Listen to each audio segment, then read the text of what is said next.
পৈতৃক বাড়ির শেষ রাত। শ্রাবণ মাসের ঝোড়ো রাত। রায় পরিবারের প্রকৃত বাড়ির একটাই ছিল অনিন্দ।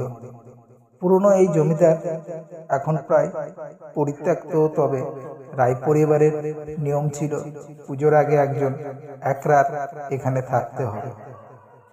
অনিন্দ সাহসী হলেও এই বাড়ির গা ছমছম পরিবেশ নিয়ে গুজব শুনেছিল।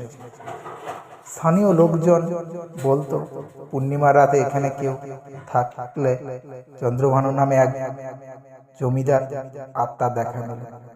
প্রায় 12টা ঝড়ের তীব্রতা, জানালা কাঁপছে। হঠাৎ করে কেমন যেন পায়ের ছন্দ শোনা গেল বারান্দায়। অনিন্দ ভেবেছিল হয়তো বাতাসের কারণে কিছু পড়েছে, কিন্তু শব্দটা এবার কাছে এলো। সিঁড়ি বেয়ে নিচে থেকে উপরে উঠেছে যেন। শরীর হিম ঠান্ডা স্রোত হয়ে বয়ে গেল। শব্দটা থেমে গেল তার ঘরের দরজার সামনে। অনিন্দ দরজার দিকে তাকিয়ে দেখল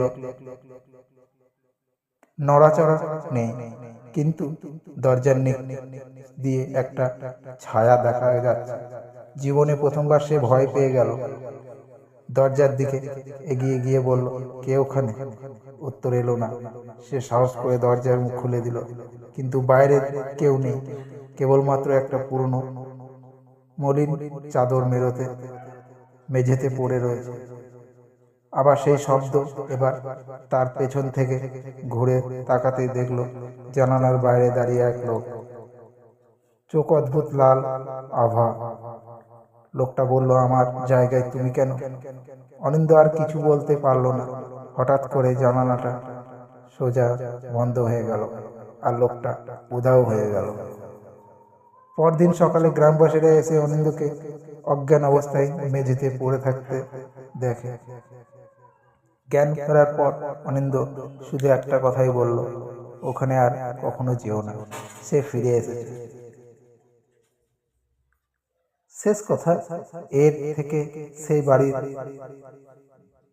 আর কেউ রাত কাটাতে সাহস হয়নি। লোকেরা বলে চন্দ্রভানু আত্মা এখনো তার জায়গায় রক্ষা করছে।